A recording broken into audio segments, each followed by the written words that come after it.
Entrevista. 6 horas mais 38 minutos, faltando 22 minutos para as 9 horas da manhã. O Jornal da Cruzeiro recebe hoje o economista Renato Vaz Garcia. Vamos falar muito sobre as questões que estão envolvendo aí os grandes varejistas brasileiros. Renato, bom dia, bem-vindo ao Jornal da Cruzeiro mais uma vez. Sempre é um prazer conversar com você. Bom dia a todos. Douglas, Castor, João, todos na técnica aí. É um grande prazer, lógico, tá sempre podendo colaborar aí com vocês.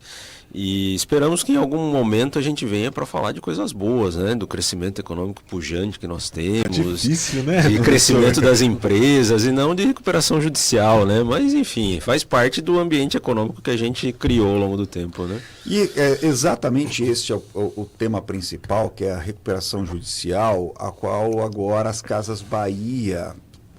eu costumo dizer que as Casas Bahia... Estive com o Renato ontem no final da tarde e nós conversávamos um pouco sobre isso, né? Casas Bahia foi durante muitos anos o maior anunciante em rádio e TV do Brasil. Uma loja realmente muito pujante, a gente imagina que uma economia muito sólida, mas entrou com um pedido de recuperação judicial.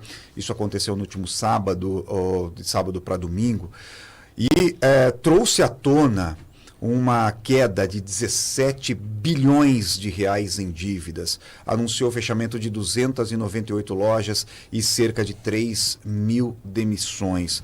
Renato, qual que é o reflexo disso? Num primeiro momento, obviamente que a gente deve ter desdobramentos em relação a isso nos próximos dias ou nos próximos meses, mas olhando de bate-pronto, o reflexo disso para a economia, primeiro, macro, nacional, e claro, né, a economia aqui para a nossa cidade também.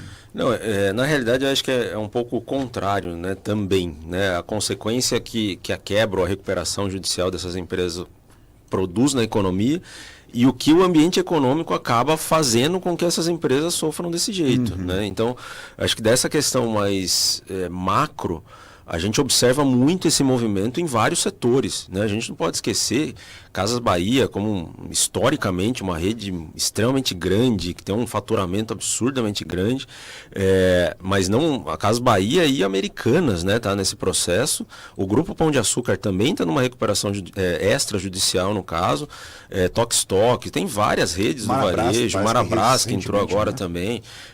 Então também a gente tem que um pouco separar, né, os problemas, porque boa parte também dos problemas desses varejistas são questões internas, são questões de gestão, né, problemas familiares, disputa societária, tem uma questão concorrencial que elas não necessariamente se prepararam devidamente para esse ambiente que nós temos hoje, com os chineses vindo, com a Amazon, com o Mercado Livre, e como essas empresas são assim, um pouco mais pesadas, que a gente chama na economia, elas têm dificuldade de mudar sua rota. Então, se eventualmente tem alguma concorrência ou um e-commerce mais agressivo, para eu adaptar o meu negócio é muito mais difícil do que uma Amazon, do que um Mercado Livre, ou do que uma empresa da China.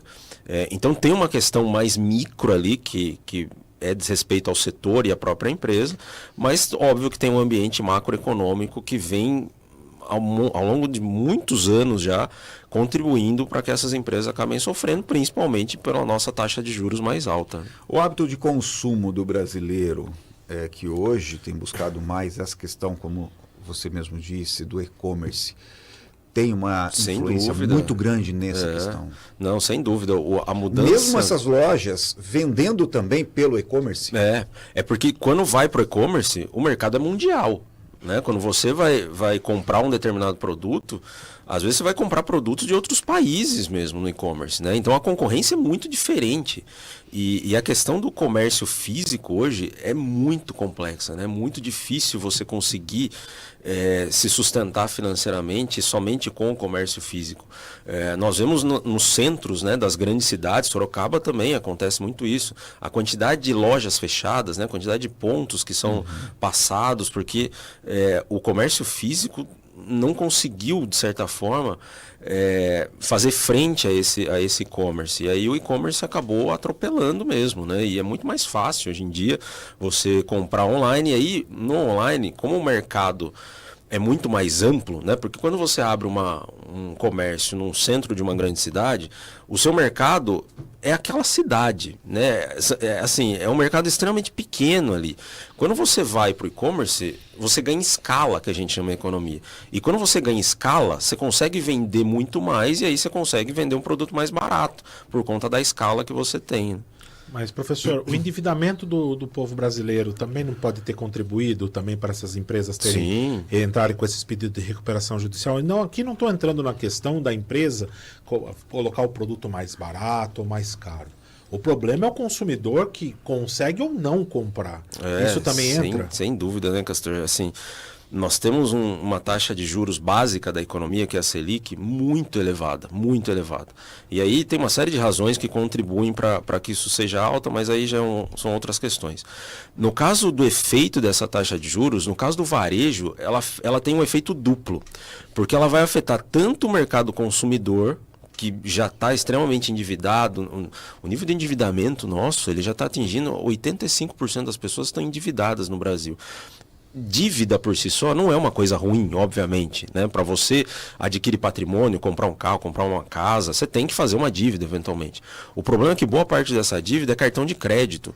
Então a pessoa não tem recurso suficiente para fazer frente aos seus gastos, vai utilizar o método mais fácil de empréstimo, né, entre aspas, que é o cartão de crédito. Só que a hora que vai para o cartão tem um juros extremamente alto. E aí é uma bola de neve, porque você vai se endividando, de repente você está se endividando para pagar uma dívida e aí vira um círculo vicioso. Então afeta no varejo, afeta tanto a demanda, tanto o consumidor, quanto a própria empresa. E o caso da Casas Bahia é isso, porque a Casas Bahia, ela precisa de muito capital de giro, ela precisa de dinheiro para poder comprar matéria-prima, para poder adquirir televisão, adquirir computador, para poder revender depois. E quando você não tem esse dinheiro de capital de giro, ou tem esse dinheiro mais caro, fica muito difícil você conseguir vender o produto com uma margem a um preço maior, para garantir uma margem de lucro maior sua, para pagar tanto despesas financeiras quanto a própria despesa de operação. A hora que você não consegue jogar esse preço mais alto por causa da concorrência também maior, a sua margem vai diminuindo, seu lucro vai caindo. E o gozado até, no caso da Casas Bahia, só para me alongar um pouquinho nisso, operacionalmente, ela gera um resultado positivo. Ela tem um superávit, né, operacional. Só que a hora que você considera as despesas financeiras, aí é que o negócio desanda. E aí é que a gente vê claramente que a operação Casas Bahia pode ter alguma viabilidade ainda, mas financeiramente ela não consegue mais. É por isso que veio a recuperação judicial. Professor, vou tentar dar um exemplo aqui. Por favor, se eu estiver equivocado, o senhor me corrija, tá? Eu estava lendo uma recente pesquisa que as pessoas estão pegando eletrodomésticos, e estão estendendo o tempo de vida delas por conta do endividamento. Uhum. Uma geladeira que teria um período de vida mais ou menos de 10 anos, está se estendendo a 15, 16, 17 anos. Micro-ondas, a mesma coisa. Uhum. Já vamos cair para air fryer, mais ou menos, que tem um período de longo de vida de 7 anos, está durando 13, 14. Mediante a isso, a matéria-prima que produz esses produtos vai ficar ali estocada e o e-commerce e também, no caso, diretamente as Casas Bahia, vão ficar com esses eletrodomésticos estocados. Esse está sendo um dos principais fatores também desse pedido de recuperação judicial. Até pode ter a matéria-prima, até pode ter ali o produto. O problema está sendo a demanda, porque as pessoas estão tão endividadas que elas estão estendendo o período de vida dos seus eletrodomésticos e o comércio não está girando. Isso vem acontecendo bastante, não só com eletrodomésticos, por exemplo, mas também com carros, né? As pessoas estão ficando mais tempo com os seus bens duráveis e evitando essa troca, porque como elas já estão endividadas, às vezes para comprar esse novo equipamento elas têm que criar uma nova dívida, né? E uma nova dívida, uma taxa de juros mais alta. Exatamente. E aí isso acaba até tendo um efeito em cadeia, porque isso gera um problema também para os bancos, isso gera um problema para as financeiras. Tem uma reportagem hoje no estado de São Paulo falando um pouco sobre a precaução que os bancos já estão tendo para o ano que vem. Eles já estão segurando mais reservas. Então eles estão evitando emprestar mais recursos, porque eles estão com medo do que vem por aí. E a hora que eles evitam emprestar recurso, tem menos oferta de dinheiro na economia, tem menos recursos na economia, e o preço desse dinheiro fica maior. É questão de oferta e demanda. Tem pouco dinheiro na economia, o custo do dinheiro fica maior. custo do dinheiro é taxa de juros. Então você vai ter mais dificuldade para pegar emprestado, tanto em termos de quantidade, quanto em termos de mais caro, né? De ser um crédito mais caro também. 8 horas mais 48 minutos, faltando 12 minutos para as 9 horas da manhã. Nós estamos conversando hoje com Renato Vaz Garcia. Posso chamá-lo de professor Renato Vaz Garcia? Ele que é formado em Ciências Econômicas pela Universidade de Sorocaba e é mestre em Economia pela Universidade Estadual Paulista. Está conosco hoje para trazer um pouco desse panorama da economia e principalmente com relação a esses pedidos de recuperação judicial, a qual as Casas Bahia e também Marabras e outros grandes varejistas têm aderido nos últimos anos. A gente volta em instantes com professor, com a entrevista. É o tempo do senhor tomar uma aguinha. A gente vai fazer uma breve menção dos nossos apoiadores culturais. Na sequência tem o nosso mercado financeiro e a gente já retoma este bate-papo. Informação com credibilidade tem nome: Jornal da Cruzeiro. Os destaques dessa meia hora do Jornal da Cruzeiro têm o apoio cultural de Eco Esplanada Magnum Construtora, único 2 dormitórios mais suíte próximo do Iguatemi. Praia do Sabugo, encantando com sabores e delícias em 2 unidades, na Padre Madureira e Shopping Olga. E Casa Branca, a imobiliária mais lembrada da cidade, tem o melhor negócio para você.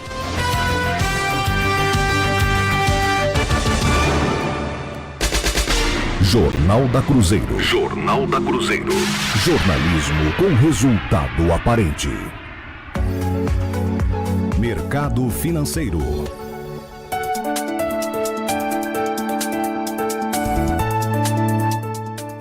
Após registrar a maior sequência de altas diárias do ano, o dólar fechou o dia com queda ante o real nesta segunda-feira, acompanhando o enfraquecimento da divisa norte-americana no exterior, ao mesmo tempo em que os agentes domésticos avaliavam os dados do IBC Brasil, que mostraram expansão da atividade no segundo trimestre.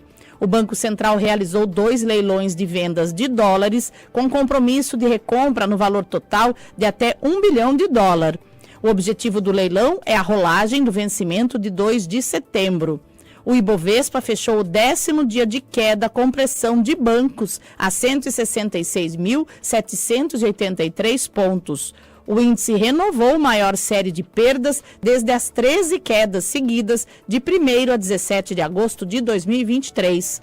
O dólar à vista fechou em queda de 0,41%, cotado a R$ 5,19.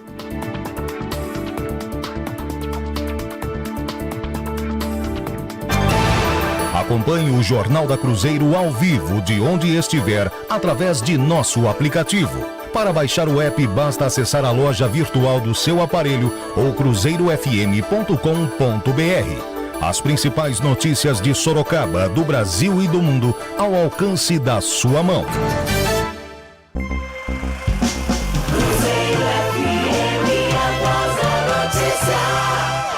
São 8 horas mais 51 minutos, conversando hoje com o economista Renato Vaz Garcia, o professor Renato Vaz Garcia, e conosco também João Friso, jornalista do Jornal Cruzeiro do Sul também. Friso, bom dia para você. Sua pergunta, Friso. Bom dia, Douglas Castor, professor Renato, tudo bem? A gente falando de endividamento e aumento de juros, e aí com isso algumas famílias brasileiras acabam também se endividando com essas parcelas, só que o parcelamento, a gente pode perdeu força, tem que ficar com medo, até alguma coisa assim, das pessoas que parcelaram alguns eletrodomésticos nas Casas Bahia? A questão, acho que a economia, obviamente, que vai continuar rodando, as pessoas vão continuar comprando Casas Bahia, não tem problema nenhum, né? Para a Casas Bahia, é fundamental, inclusive, que esse giro continue acontecendo para ela continuar gerando receita, né? Porque o grande desafio da empresa agora é fazer com que as pessoas continuem comprando na Casas Bahia, seja no online ou seja no físico, para continuar gerando algum caixa para poder fazer frente a essa recuperação judicial, para essa renegociação de dívida que ela está fazendo. Então, para as pessoas, eventualmente, não tem problema nenhum, assim, ela vai continuar adquirindo o produto dela, vai continuar adquirindo o seu bem.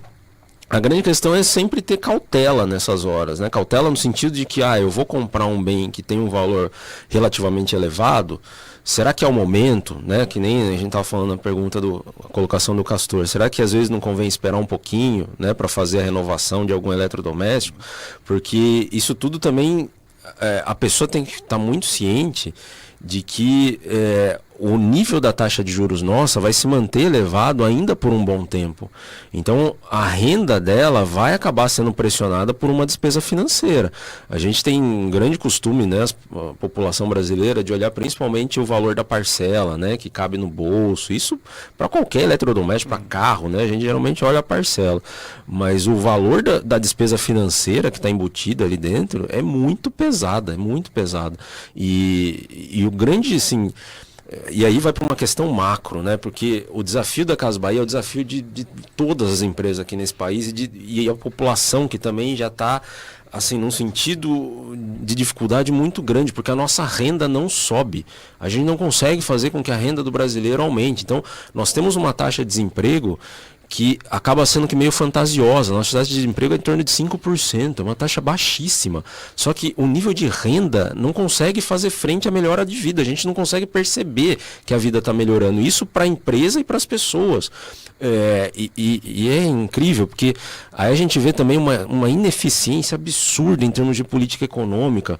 Eu estava vendo esses dias um dado que a nossa dívida pública, né, ou seja, a dívida do governo, há 4 anos atrás, lá em 2022, ela era 71% do PIB, 71%.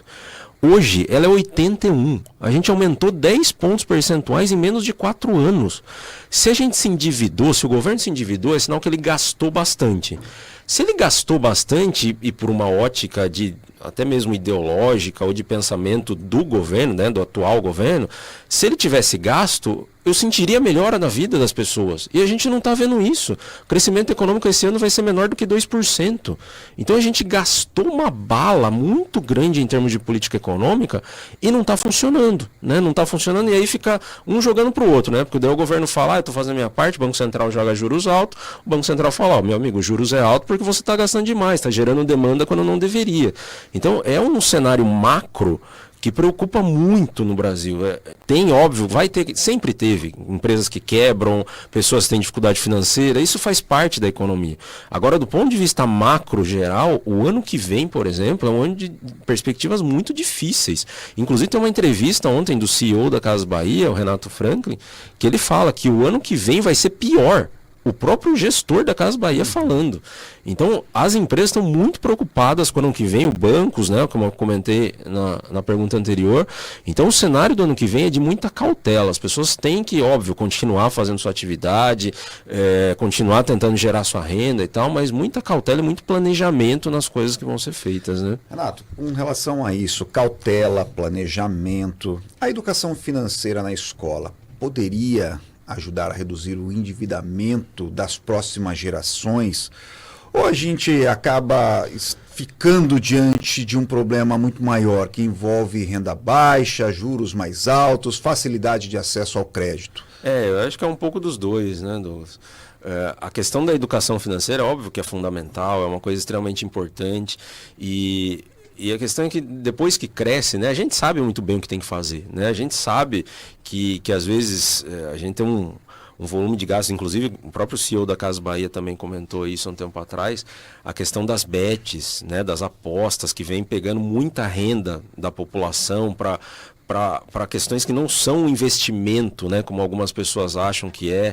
Então, óbvio que a educação financeira é uma coisa fundamental, mas o grande problema do Brasil, eu acho que é muito mais grave do que isso. É uma questão mais de aumento de renda, de crescimento econômico. A gente não consegue gerar riqueza aqui dentro. Sendo um país em desenvolvimento, a gente deveria crescer no mínimo o dobro do que a gente vem crescendo. E a gente não consegue. E o pior, a gente vai gastando bala na agulha, né? Como eu falei do caso da dívida pública, vai gastando gasto, vai fazendo gastos e não vai se refletindo. Veja casos de gastos com infraestrutura, por exemplo, né? Isso nas grandes cidades, que é onde a gente vive. Obras de infraestrutura são muito difíceis de serem feitas, é muito difícil de ser terminadas, inclusive. Então tem um volume de ineficiência muito grande. Inclusive, o Brasil e uma política econômica e tal, tem uma questão óbvia de corrupção, né? A gente tem muitos episódios de corrupção e tal, mas uma coisa tão grave quanto a corrupção é a ineficiência, né? A ineficiência que faz com que a gente não tenha renda suficiente, com que os preços dos alimentos fiquem cada vez mais caros, o preço de energia cada vez mais caro, e aí a gente não consegue fechar a conta no final do mês. E aí não adianta ter educação financeira, né? Às vezes a pessoa ela tem uma renda de R$2.000 e tem despesas básicas de 2.300. Como que ela vai, né? Não tem como, às vezes, ela aplicar essa educação financeira, mas é óbvio que é importante desde cedo, né? Viu, professor? O cenário que é muito pintado, eu ouvi a entrevista do CEO também, eu acompanhei a entrevista, e o cenário que está sendo pintado para o ano que vem é preocupante, porque, por exemplo, você chega no final do ano, você vai ter algumas coisas ali que já são despesas dentro da sua casa que você já vai ter. Vamos lá. Renovação de matrícula para quem tem escola particular. No caso, você também vai ter que ter IPVA, outros impostos, tudo mais. O senhor citou aqui energia elétrica, por exemplo. Pessoas que moram em condomínios, aluguéis, outras coisas mais, tudo vai ter um aumento bem relativo. Qual que é o grande problema daí o brasileiro continuar comprometendo aí essa parcela com a renda, com dívidas, entendeu? São despesas que você já tem ordinárias, né? Que eu vou citar desse jeito. E aí você vai ter esse impacto para o comércio, para o emprego, para a economia brasileira. Como é que o senhor está olhando esse contexto? Eu acho que existe um certo alinhamento até no que vai vir o ano que vem de pensamento, assim, do que a gente espera, porque está se desenhando um cenário assim bem parecido com o que a gente tinha lá em 2015, né, quando a gente teve uma crise bem severa lá 15, 16, que é o fato de você, assim, sua renda não consegue aumentar, a renda do brasileiro não aumenta e você não tem muito mais o que fazer. Porque assim, o empresariado, vou ser bem sincero, professor, o empresariado não vai congelar. Não vai congelar. Não dá para congelar. Acho que não vai congelar. Não dá para congelar porque o próprio empresariado não vai sobreviver. E aí bate no crescimento da renda do brasileiro que não sobe. Exatamente. Então, e aí é um cenário que é realmente bem preocupante, porque não é economista falando, é o gestor da empresa que está falando disso. E como você bem colocou, as pessoas já estão com boa parte da renda comprometida. Então a gente não está falando de a pessoa se endividar, de comprar um novo produto, de trocar um novo produto. É para pagar a despesa atual. Para pagar o que já está atual. Inclusive 30% dos brasileiros que têm dívida já falaram que não conseguem pagar as dívidas em atraso. Então é um cenário assim que, óbvio, é extremamente preocupante para o ano que vem, né? Mas a pessoa tem que ter, de novo, a questão do planejamento, a questão do pé no chão. Às vezes tem que pensar melhor se vale a pena, às vezes, trocar um emprego, se vale a pena fazer alguma despesa maior, porque o cenário do ano que vem, que aparentemente está se mostrando, é um cenário muito desafiador. E, de novo, não é questão de um ou outro economista falando isso. O próprio boletim Focus do Banco Central, que é um boletim usado assim como referência, com várias instituições financeiras que fazem, já mostra um cenário mais desafiador para o ano que vem. 9h mais 1 minuto, 9h01. Eu vou pensar um ouvinte aqui que está mandando mensagem para a gente. Eu vou pensar aqui o Antônio Carlos, do bairro Campolim, sempre muito ativo, sempre muito participante. Voltar a falar desta questão da recuperação judicial das Casas Bahia.